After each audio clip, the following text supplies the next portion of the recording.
अस्सलाम वालेकुम, this is Aizal Ahmad and welcome to horror discussions.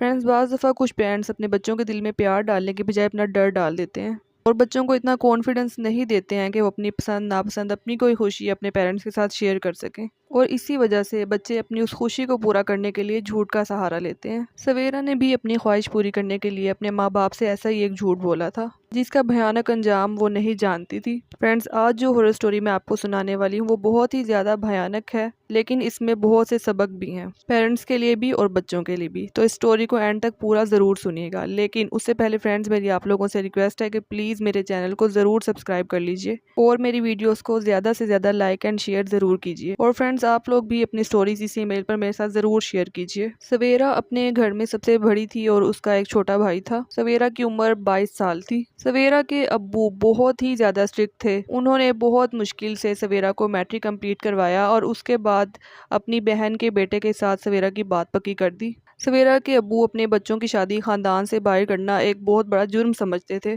लेकिन सवेरा अपने फूफो के बेटे से शादी नहीं करना चाहती थी, बल्कि वो किसी और को पसंद करती थी और वो उससे शादी करना चाहती थी।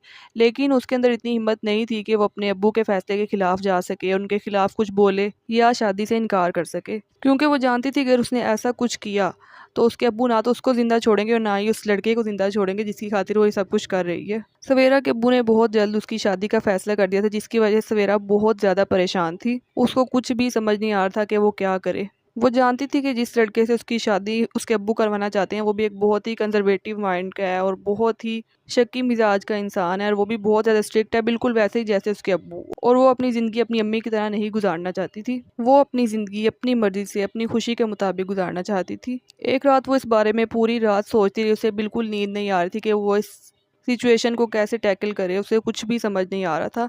फिर उसके ज़हन में एक ख़्याल आया और उसने एक ड्रामा करने का सोचा, और जो ड्रामा उसने सोचा वो बहुत ही ज़्यादा ख़तरनाक था। सवेरा ने सोचा कि वो कुछ दिनों के लिए ऐसा नाटक करेगी कि जैसे उसके ऊपर कोई जिन का साया हो गया है, और जब उसकी शादी टल जाएगी और जब उसकी फूफो अपने बेटे से उसकी शादी करने से इनकार कर देंगी तो उसके बाद वो आहिस्ता आहिस्ता ये ड्रामा ख़त्म कर देगी। और उसने ऐसा ही किया।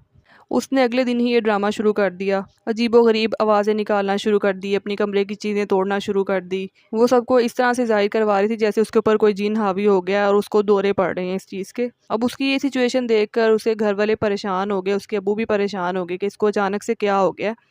जब ये बात पूरे ख़ानदान में फैली, उसकी फूफो को ये बात पता चली कि सवेरा पे जिन हावी हो गया और उसको दौरे पड़ना शुरू हो गए हैं, तो उसने तो अपने बेटे से शादी करवाने से फ़ौरन इनकार कर दिया। सवेरा तो यही चाहती थी। सवेरा के अब्बू ने अपनी बहन को मनाने की बहुत कोशिश की कि हम उसका इलाज करवा लेंगे, वो ठीक हो जाएगी, लेकिन सवेरा की फूफो किसी भी सूरत नहीं मानी और उन्होंने कहा कि मैं अपने बेटे की शादी ऐसी लड़की से नहीं करवाऊंगी जो किसी तरह की दिमागी मरीज़ है या जिस पर कोई जिन वगैरह का साया है। खैर, इस सब के बाद सवेरा के अब्बू ने ये डिसाइड किया कि वो सवेरा का इलाज करवाएंगे। जी, अब सवेरा ये चीज़ बिल्कुल भी एक्सपेक्ट नहीं कर रही थी कि उसके अब्बू उसका कोई इलाज वगैरह करवाएंगे या घर में कोई आमिल वगैरह बुलवा लेंगे।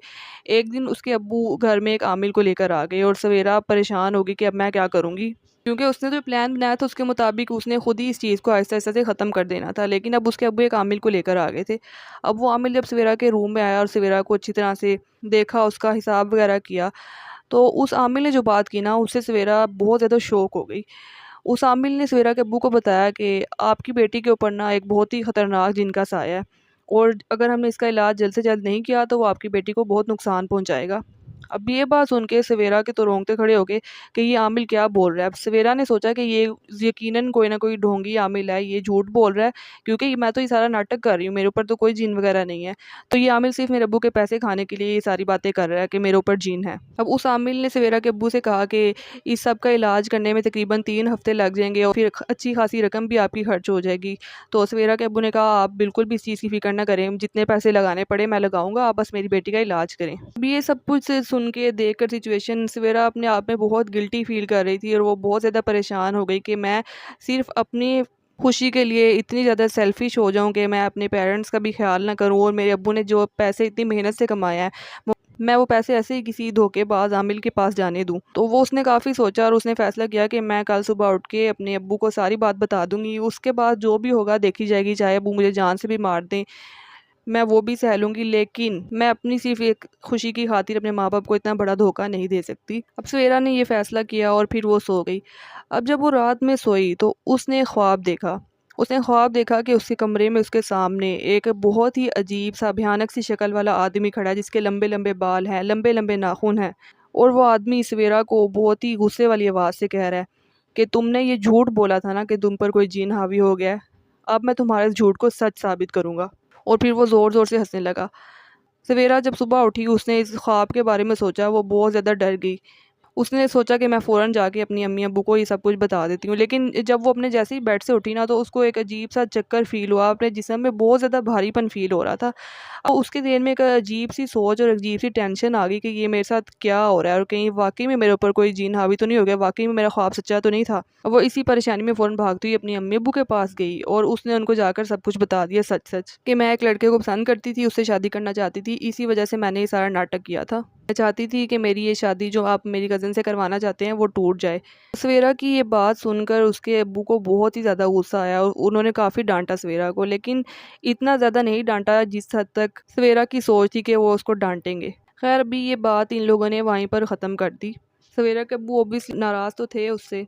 अब इस तरह से कुछ 2 से 3 दिन गुज़रे तो ना सवेरा की तबीयत ख़राब होने लगी। उसको हर वक़्त उसका जिस्म भारी रहने लगा, उसके सर में दर्द रहने लगी और कुछ दिनों के बाद उसको बहुत अजीब-अजीब से दौरे पड़ना शुरू हो गए। वो अपने ऊपर से अपना कंट्रोल खो देती थी, वो चीज़ों को तोड़ना शुरू कर देती थी, वो अजीब-सी आवाज़ में बात करती थी, उसके अंदर से एक मर्दों की आवाज़ आती थी और वो उसमें बोलती थी।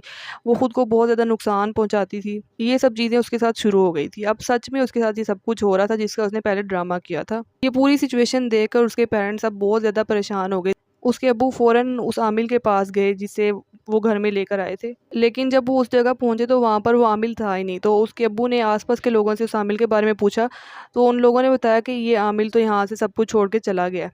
तो उन्होंने ये भी बताया कि ये एक बहुत ही खतरनाक आमिल है, ये जिसके पास भी जाता है ना, अगर इसका वहाँ पर काम नहीं बनता है, इसको नहीं लगता कि वहाँ पे ये काम कर सकता है, तो ये वहाँ अपनी तरफ से अपने ताबेदार जिन, ये उन जिन्नों में से किसी एक जिन को वहाँ उस जगह पर छोड़ आता है, ताकि उन लोगों को यकीन हो जाए कि वाक़ई उनके ऊपर कोई जिन वगैरह है। और उसके बाद ये वो खुद से ही उनका इलाज करके और ये सारा ड्रामा करता है।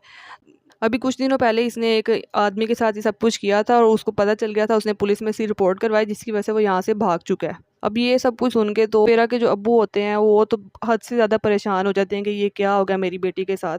अब वो और जगहों पे जाते हैं और आमिल से मिलते हैं कि कोई तो उसका इलाज करे, लेकिन वो जहाँ भी जाते हैं वो आमिल यही उसको जवाब देते हैं कि जिस आमिल ने ये जिन अपना इसके ऊपर मुसल्लत किया है वही इसको हटा सकता है, हम आपकी कोई मदद नहीं कर सकते हैं। और इसी तरह करते करते 2 साल गुजर जाते हैं और सवेरा की हालत दिन ब दिन बहुत ही ज़्यादा बिगड़ती जाती है। उसको थोड़ी-थोड़ी देर में दौरे पड़ते हैं, वो हर चीज़ भूलना शुरू हो गई थी, वो सबको पहचानना बंद कर दिया था उसने, उसको कुछ भी याद नहीं रहता था।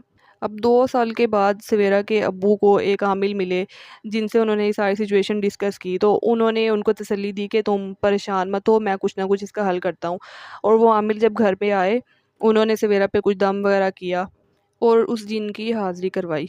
अब उस जिन ने हाज़िर होने के बाद वहाँ से जाने से साफ़ इनकार कर दिया। उसने कहा मैं तो इस लड़की के साथ हमेशा यहीं पे रहूँगा और मैं इसको इसी तरह तंग करता रहूँगा, मैं यहाँ से कभी भी नहीं जाऊँगा। अब वो जो आमिल थे जो सवेरा के अब्बू लेकर आए थे, उनके पास काफ़ी ज़्यादा पावर्स थी इन चीज़ों को कंट्रोल में करने की। और फिर उन्होंने अपने उन पावर्स का यूज़ करके किसी तरह से उस जिन को अपने काबू में कर लिया और उसको हुक्म दिया कि वो यहाँ से चला जाए हमेशा के लिए, इस लड़की को छोड़ दे। और फिर उस जिन ने ऐसा किया, वो वहाँ से चला गया। अब 2 साल के बाद सवेरा बिल्कुल नॉर्मल हुई थी, उसकी तबीयत अब कुछ ठीक होना शुरू हुई थी। अब उसको आहिस्ता-आहिस्ता से चीज़ें सारी वो याद आना शुरू हो गई, जो वो भूल चुकी थी।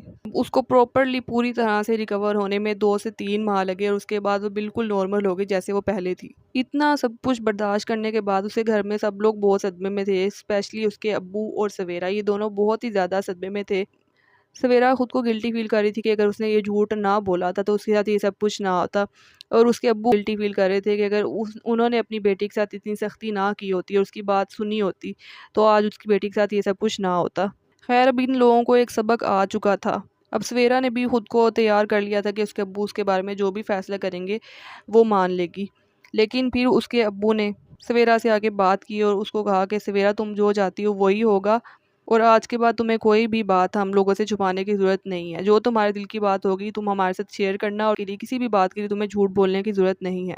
और फिर सवेरा के अब्बू ने उसकी उस जगह शादी करवा दी जहाँ पर वो करना चाहती थी। तो फ्रेंड्स, ये एक रियल स्टोरी है जो एक झूठ से शुरू हुई थी और उस झूठ का अंजाम इतना ज़्यादा भयानक हुआ कि ज़िंदगी के 2 साल इस कदर अज़ियतनाक गुजरे कि कोई सोच भी नहीं सकता। तो फ्रेंड्स, इस कहानी में बहुत से फ्रेंड्स इस कहानी में बहुत कुछ सीखने को भी मिलता है। सबसे बड़ी बात ये है कि पेरेंट्स को अपने बच्चों को इतना कॉन्फिडेंस देना चाहिए कि वो अपने दिल की कोई भी बात, अपनी पसंद नापसंद अपने पेरेंट्स के साथ शेयर कर सकें। और दूसरी बात, बच्चों को भी झूठ बोलने से पहले, इस तरह की कोई भी हरकत करने से पहले ये सोच लेना चाहिए कि इसका अंजाम कितना बुरा हो सकता है। फ्रेंड्स, आप लोगों को इस कहानी से क्या सबक मिला, मुझे कमेंट करके ज़रूर बताइएगा। और अगर आपको ये स्टोरी पसंद आई हो तो इसको लाइक, शेयर एंड कमेंट करना बिल्कुल भी मत भूलिएगा।